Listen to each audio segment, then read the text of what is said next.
টুনটুনকে খোঁজার জন্য ছাদে আসলাম। ওকে তো পাওয়া যাচ্ছিল না।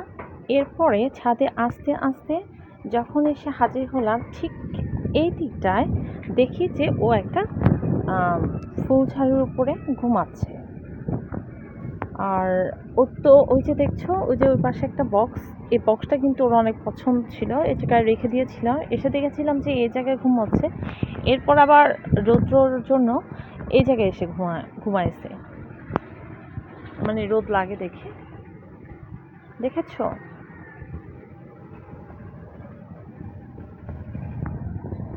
অ্যাটিটিউডটা দেখো একবার, দেখলে শুধু বলবা। ওরে গোসল করায় দিলে, ওরে এত সুন্দর করে ক্লিন করায় দিই, এরপরে দেখা যায় ও মানে যে জায়গায় অনেক ময়লা, যে জায়গা অপরিষ্কার, সেই সব জায়গায় যে যে বসে থাকে। দেখছো, ও কিন্তু ঘুমায় আছে, চোখ বন্ধ, তারপর কি একটা রিয়াকশন করতেছে।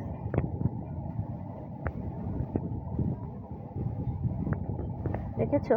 মানে একবার সজাগ হচ্ছে, আবার ঘুমোচ্ছে। এইটা এই কাণ্ড কারখানাগুলো করে বেড়ায় সারাক্ষণ।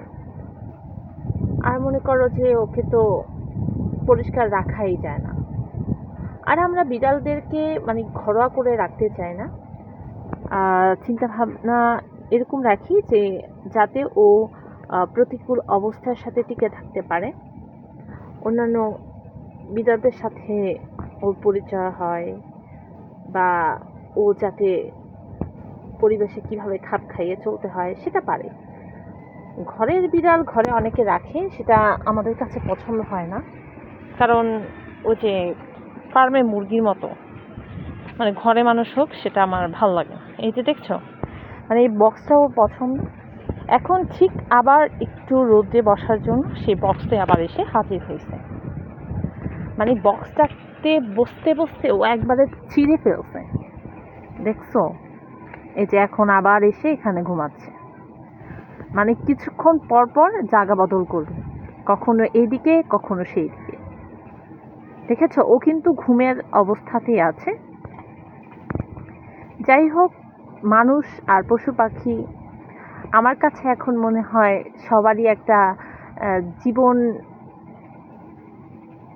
জীবনের একটা অবস্থান আছে, যে মানে ওদেরও ভালো লাগা খারাপ লাগা আছে, আমাদেরও আছে। আসলে যারা পশু পাখি লালন পালন করে তারা আসলে অনেক কিছুই দেখতে পারে, বুঝতে পারে। ওদের মানে মানুষের চাইতেও কিন্তু ওদের মানবতাটা খুব বেশি। আমরা হয়তো অনেক সময় দেখা যায় যে অনেককে ইগনোর করি বা অবস্থান দেখে বিবেচনা করি তার সাথে কেমন আচরণ করব, কিন্তু পশু পাখিদের ক্ষেত্রে কিন্তু তেমন না। যাই হোক, ভিডিওটি ভালো লাগলে সাথেই থেকো।